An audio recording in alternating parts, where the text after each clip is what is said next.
जय हिंद दोस्तों। तो कैसे आप सभी लोग। मेरा नाम है सौरभ कुमार और मैं वेलकम करता हूं आपके अपने यूट्यूब चैनल ओनली आर्ट्स में। तो दोस्तों आज के सेशन में हम क्लास 12th के पॉलिटिकल साइंस को पढ़ेंगे। चैप्टर नंबर 1 पार्ट 1 हमने कल कंप्लीट करा रखा था। अगर आप लोगों ने नहीं देखा तो उसे जरूर देखिएगा, ठीक है। आज हम लोग उसका पार्ट 2 देखेंगे, ठीक है। हमारा जो बुक 1 है ये वाला दिखा देता हूं मैं आपको, ठीक है। हम लोग ये स्वतंत्र भारत में राजनीति पढ़ रहे थे, इसका मैंने पार्ट 1 कंप्लीट करा रखा है, तो उसे जरूर पहले देख लीजिएगा, ठीक है। तो आज हम लोग पार्ट 2 कंप्लीट करेंगे। और अगर आपने बेसिक जो पॉलिटिकल साइंस का जो बेसिक क्लास नहीं किया होगा तो उसे भी एक बार जरूर देख लो। उसमें मैंने बता रखा है कि आखिर पॉलिटिकल साइंस कहते किसे हैं, इसके जनक किन्हें माना जाता है, क्यों माना जाता है, और ये सब्जेक्ट पढ़ना क्यों जरूरी है, ठीक है। तो वीडियो कहीं भी स्किप नहीं करिएगा। अगर वीडियो अच्छे लगे तो ही लाइक सब्सक्राइब वगैरह करिएगा। तो चलिए बिना आपका टाइम वेस्ट किए सीधे चलते अपने वीडियो की ओर। तो चलिए दोस्तों अब अपने सेशन को आगे बढ़ाते हैं, ठीक है। तो दोस्तों जैसा कि मैंने कल की क्लास में बताया था कि राष्ट्रवाद क्या होता है ना, राष्ट्रवाद क्या है, और जब हमारा भारत जब आजाद हुआ था तो उसके समक्ष कौन कौन सी चुनौती थी, और भी हमने बहुत कुछ कल पढ़ा था, तो जरूर से उसे देख लीजिएगा। आज की क्लास में हम लोग पहले की जैसे कि आप लोगों को पता है कि हम लोग पहले क्या करते हैं, शॉर्ट टाइप क्वेश्चंस करते हैं और उसके बाद ऑब्जेक्टिव्स क्वेश्चन करते हैं, ठीक है। तो आज का जो हमारा पहला क्वेश्चन है वो लिखा है, भारत की आजादी के ऊपर महात्मा गांधी ने क्या कहा था। देखिए जब भारत को आजादी मिली, भारत को आजादी कब मिली थी, तो 15 अगस्त 1947, ठीक है। 14-15 अगस्त के मध्य रात्रि को माना जाता है कि 14-15 अगस्त के मध्य रात्रि को ही भारत और पाकिस्तान का बंटवारा हुआ था, भारत आजाद हुआ था, ठीक है। किससे, तो ब्रिटिशों से। तो इसमें क्या था कि महात्मा गांधी जी ने इसके ऊपर कुछ अपने तथ्य कहे थे। वो तथ्य क्या थे आइए जानते हैं। लिखा है, आजादी के ऊपर महात्मा गांधी जी ने का कथन था कि, इन्होंने क्या कथन कहा था आजादी के ऊपर, जब हम लोग को आजादी मिली थी 14-15 अगस्त के मध्य रात्रि। मध्य रात्रि कहने का मतलब जो 12 बजने का, जो रात का जो 14 अगस्त के 12 बजे जो टाइम था, उसी टाइम क्या हुआ था, भारत को आजादी मिली थी और जो पाकिस्तान था भारत से अलग हुआ था। कल हम अंग्रेजी राज की गुलामी से आजाद हो जाएंगे, लेकिन आधी रात को भारत का बंटवारा भी होगा।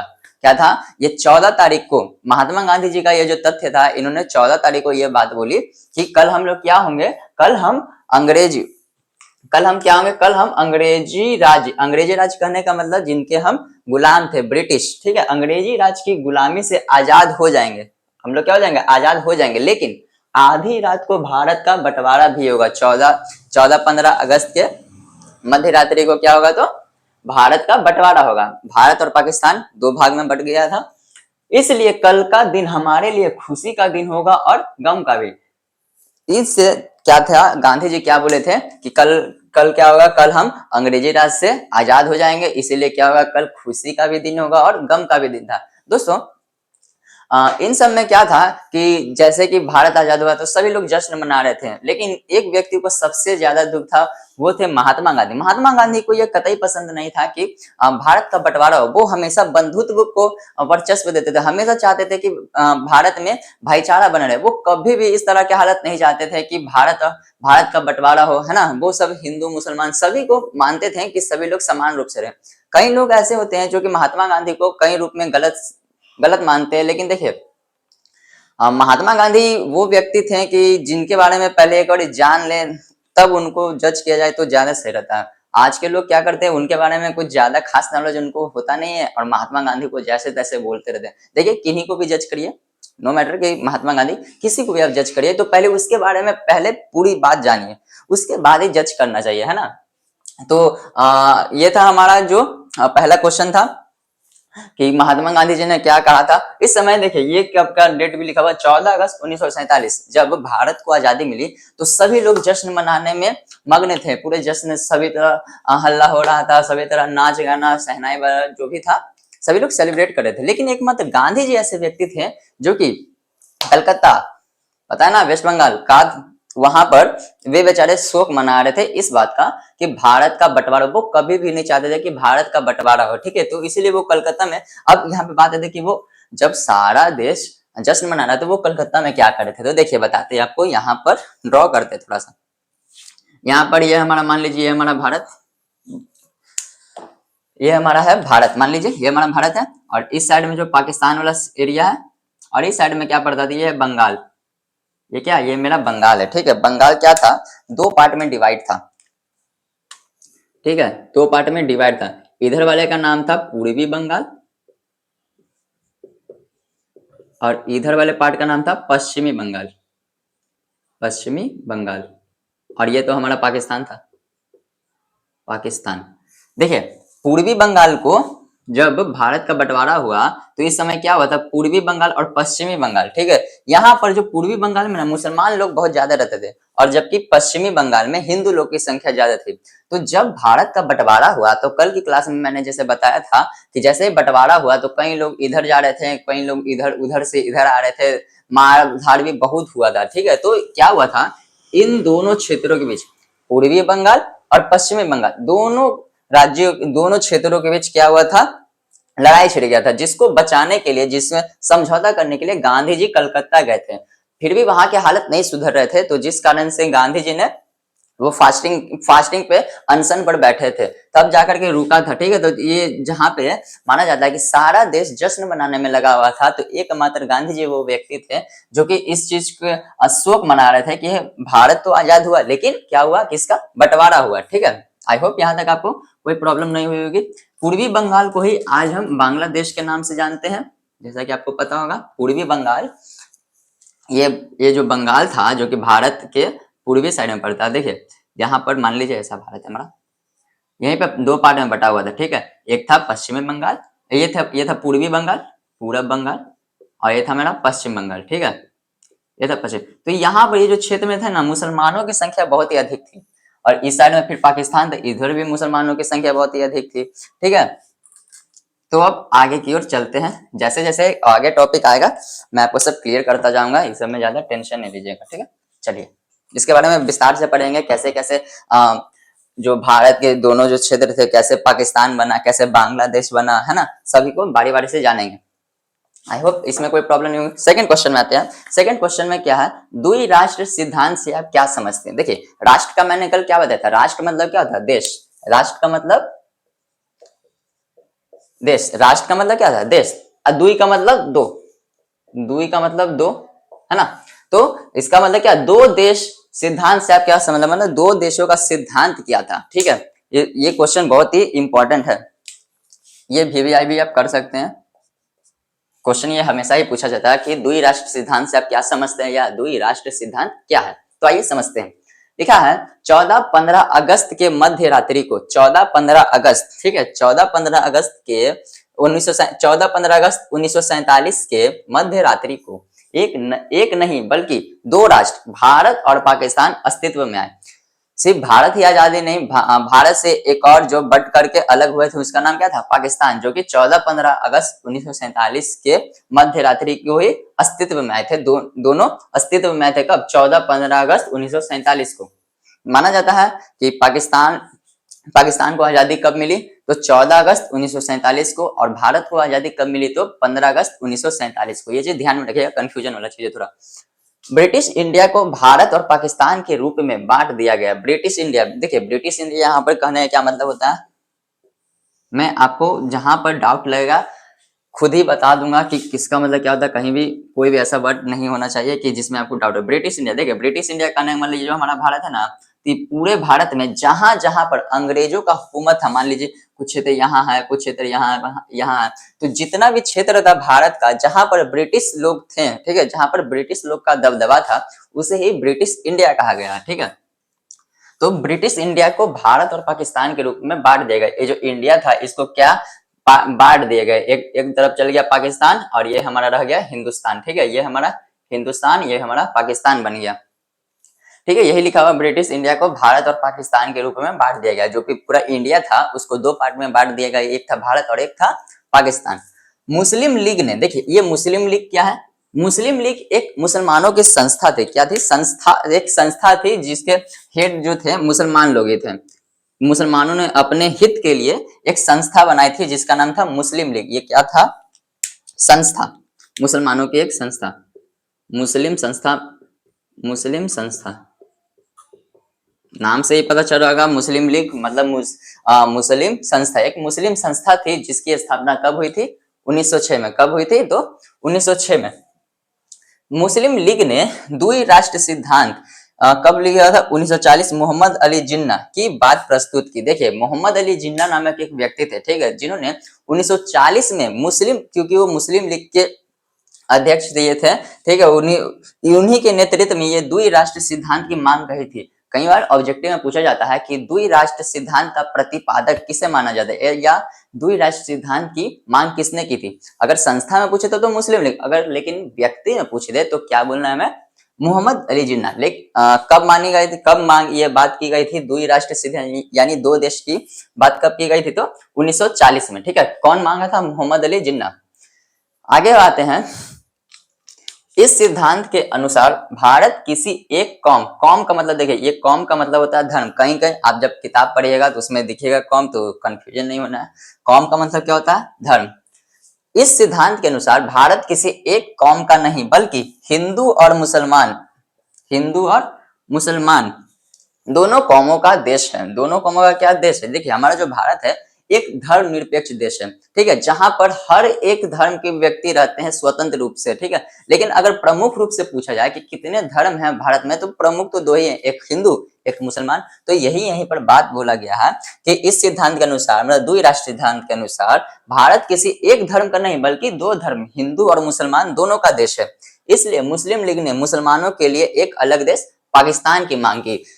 वो मुस्लिम लीग ने क्या बोला कि जितना ये जो भारत हिंदुओं का है उतना मुसलमान का भी है, तो इसीलिए हमको मुसलमानों के लिए एक अलग सा देश चाहिए जिसका नाम क्या होगा?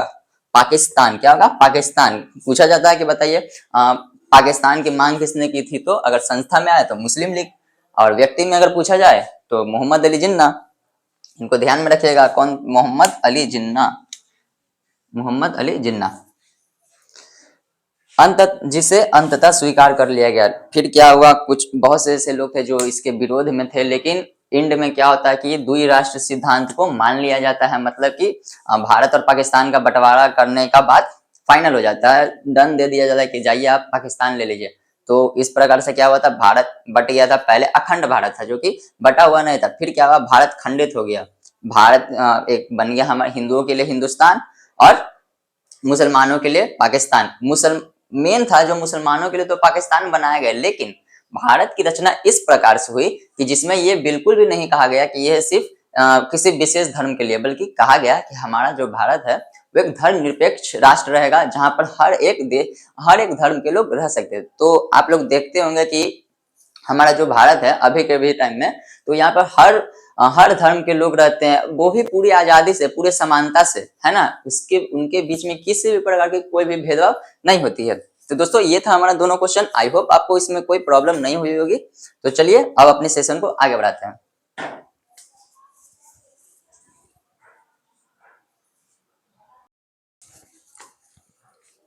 चलिए दोस्तों, अब जो हमारा आगे का नेक्स्ट क्वेश्चन है हम उसे डील करते हैं।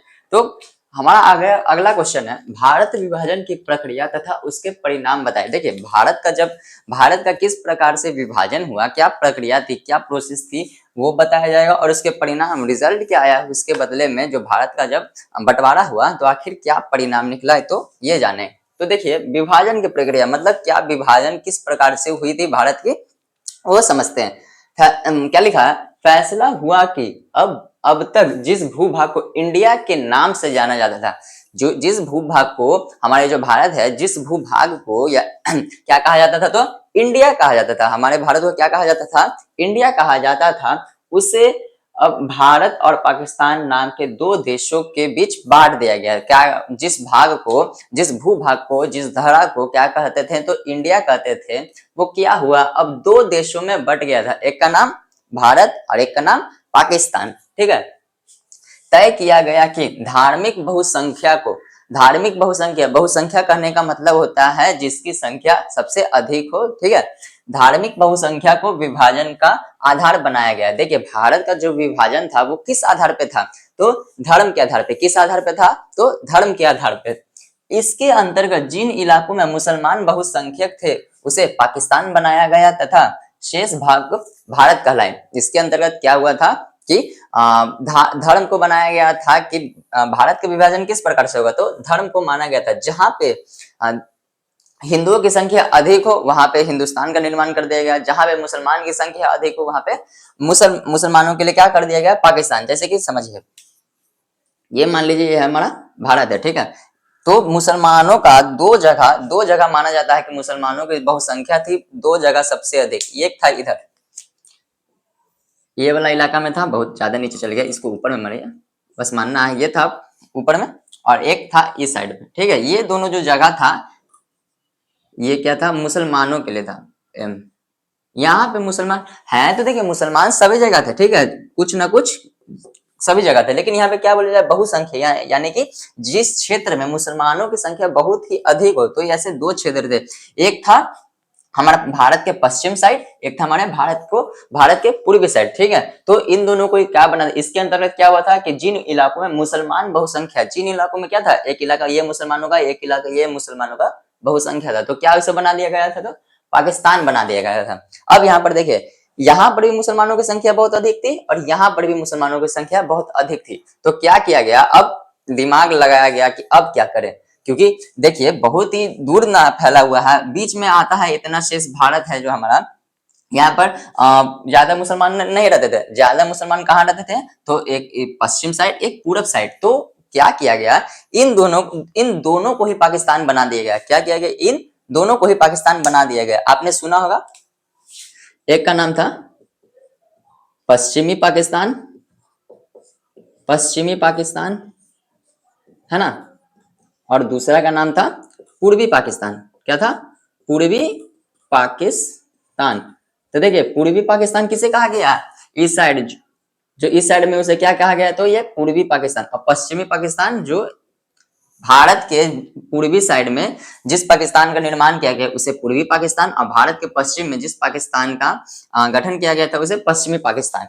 इसी पूर्वी पाकिस्तान को प्रेजेंट में क्या बोलते हैं हम लोग, बांग्लादेश बोलते हैं। क्या बोलते हैं, बांग्लादेश। इससे पहले जो बांग्ला था, ठीक है, ये दो पार्ट में डिवाइड था, एक पूर्वी बंगाल और एक पश्चिमी बंगाल, ठीक है। लेकिन जब इस साइड में क्या हुआ था कि जो पाकिस्तानी लोग, मुसलमान लोग बहुत ही अधिक थे, तो इसको बांट के क्या कर दिया गया, तो पूर्वी पाकिस्तान बना दिया गया था। आई होप इसमें कोई प्रॉब्लम नहीं हुई होगी। ये था पश्चिमी पाकिस्तान, ये था पूर्वी पाकिस्तान। पूर्वी पाकिस्तान का है वर्तमान नाम क्या है, तो बांग्लादेश है। क्या है, तो बांग्लादेश है। ये था इसमें समझ में आ गया होगा आपको कि किस अगर पूछा जाए कि जो भारत का बंटवारा था किस आधार पे हुआ था, तो धार्मिक बहुसंख्या के आधार पे। जहां पर जिस क्षेत्र में जिस धर्म की बहुसंख्या होगी उसे वह देश बना दिया जाएगा। तो इस प्रकार से भारत और पाकिस्तान का क्या हुआ था, बंटवारा हुआ था। नेक्स्ट है हमारा विभाजन का परिणाम। ये हमारा था उसका परिणाम, यानी विभाजन का आखिर परिणाम क्या हुआ, रिजल्ट क्या निकला। तो क्या लिख रखा है यहाँ पे, विभाजन का परिणाम काफी भयावह था। भयावह करने का मतलब बहुत ही दर्दनाक था, ठीक है। सन 1947 में, कब, सन 1947 को बड़े पैमाने पर एक जगह की आबादी दूसरे जगह जाने को मजबूर हो गई।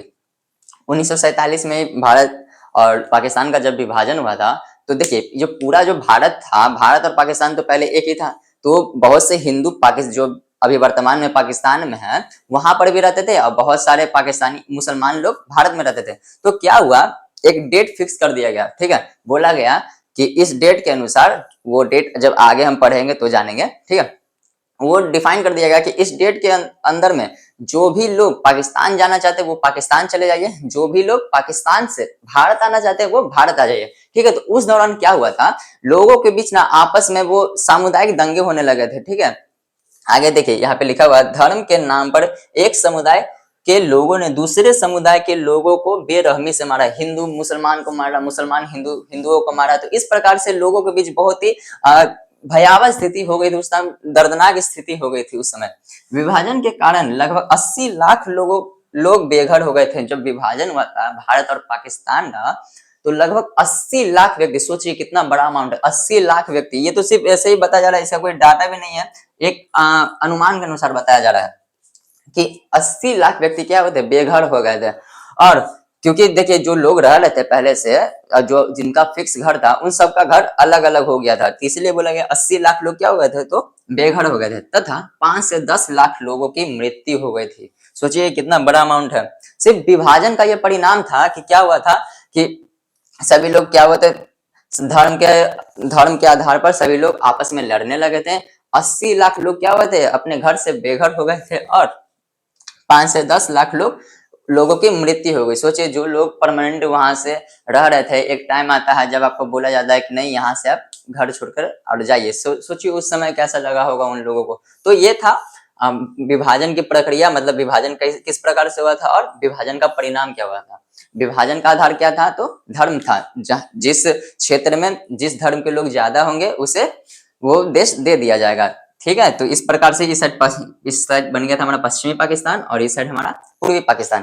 पूर्वी पाकिस्तान का वर्तमान नाम है बांग्लादेश। तो आगे के क्वेश्चन पे आते हैं। हमारा नेक्स्ट क्वेश्चन है, स्वतंत्रता के बाद के कुछ मुख्य व्यवस्थाएं, मतलब जब हम लोग को स्वतंत्रता मिल गया उसके बाद की क्या व्यवस्थाएं लाई गई थी, उसके बारे में जानते हैं। देखिए, लिखा हुआ है यहाँ पे, स्वतंत्रता के बाद कई सारे व्यवस्थाओं को प्रयोग में लाया गया जो निम्नलिखित इस प्रकार। बहुत सारे स्वतंत्रता के बाद बहुत सारे व्यवस्थाएं लाए गए थे। ठीक है, जिनमें से पहला है संवैधानिक व्यवस्था।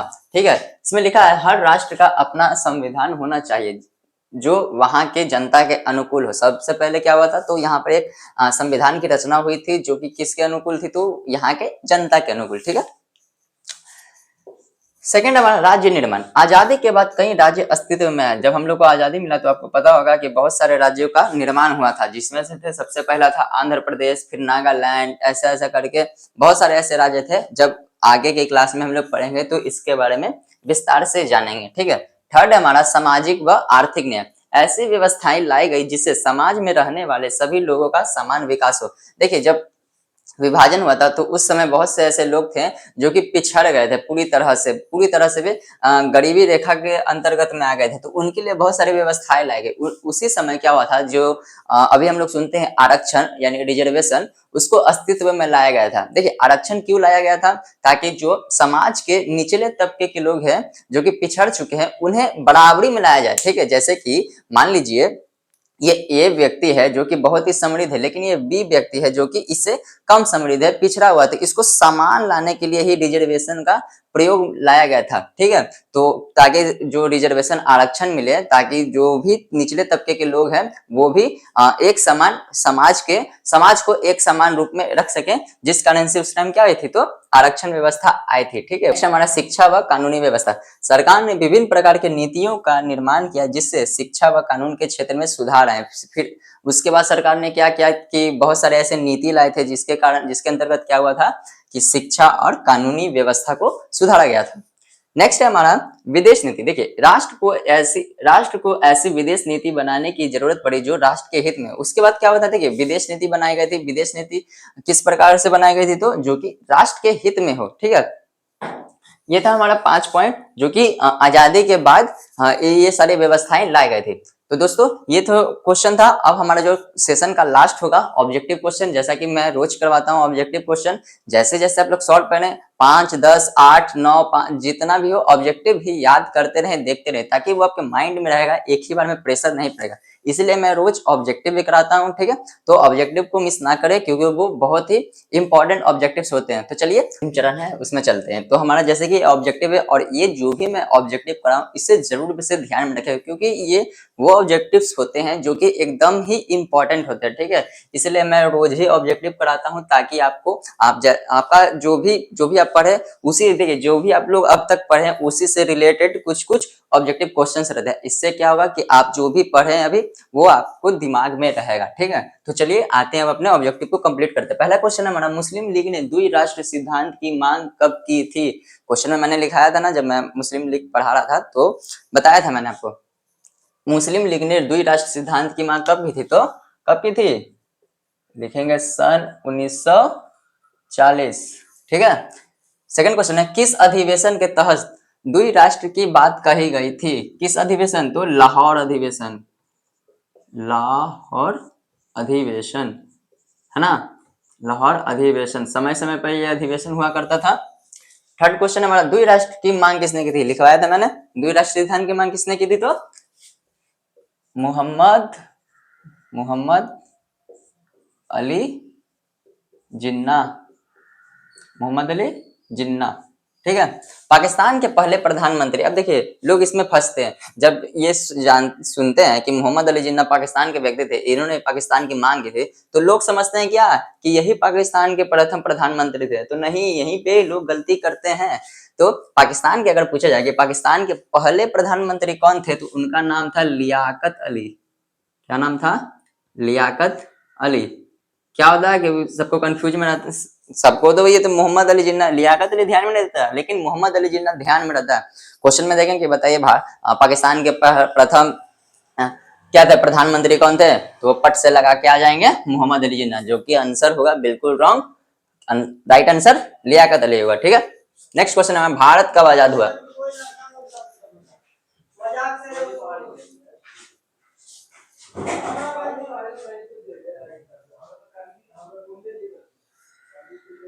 चलिए नेक्स्ट क्वेश्चन हमारा, भारत कब आजाद हुआ था? तो बच्चों को पता है भारत कब आजाद हुआ था, तो 15 अगस्त 1947। 15 अगस्त 1947। नेक्स्ट क्वेश्चन हमारा, पाकिस्तान का संस्थापक किन्हें माना जाता है? पाकिस्तान का संस्थापक, पाकिस्तान की मांग किसने की थी? तो यही व्यक्ति थे, मोहम्मद अली जिन्ना। मार देंगे, मोहम्मद अली जिन्ना, मोहम्मद अली जिन्ना। नेक्स्ट क्वेश्चन हमारा, महात्मा गांधी आजादी के दिन कहाँ थे? फर्स्ट क्वेश्चन में मैंने लिखाया था जहां पे वो अपना स्टेटमेंट दिए थे, वो तो कहाँ थे उस टाइम जब वो स्टेटमेंट दिए थे? तो वो थे कलकत्ता। कहाँ थे? कलकत्ता। कलकत्ता में क्या कर रहे थे? तो वो जो ये जो था, ये पूर्वी बंगाल और पश्चिमी बंगाल, इसमें दोनों के बीच, यहाँ पे मुसलमान और हिंदुओं के बीच जब लड़ाई हो रहा था, तो वो क्या उसी मैटर को सुलझाने के लिए वहां पर गए थे। ठीक है, अब हमारा जो लास्ट क्वेश्चन है उसमें आते हैं। हमारा लास्ट क्वेश्चन है, भारत के पहले राष्ट्रपति, भारत के पहले राष्ट्रपति कौन थे? तो बच्चा को पता है कि भारत के पहले राष्ट्रपति डॉक्टर राजेंद्र प्रसाद। ये तो सबको पता है। ठीक है, ये भी पता होगा कि वो कहाँ के थे। डॉक्टर राजेंद्र प्रसाद का जन्म कहाँ हुआ था? तो बिहार। बिहार में कहाँ? बिहार में सिवान। सिवान एक जिला है ना। सिवान के एक नाम है जीरादेई। जीरादेई, जहां पर हमारे भारत के प्रथम राष्ट्रपति, जिनका नाम क्या था? डॉक्टर राजेंद्र प्रसाद, उनका जन्म हुआ था। तो दोस्तों आज के सेशन में इतना ही था। अगर आपको वीडियो अच्छी लगी होगी, इंफॉर्मेटिव लगी होगी, तो हमारे वीडियो को लाइक सब्सक्राइब जरूर करिएगा। और अगर कोई भी क्वेश्चन हो, किसी प्रकार का कोई सजेशन है, कुछ भी हो, तो कमेंट करके हमें जरूर बताइएगा। आई होप आपको वीडियो अच्छी लगी है। तो चलिए अब मिलते हैं नेक्स्ट वीडियो में, तब तक के लिए धन्यवाद।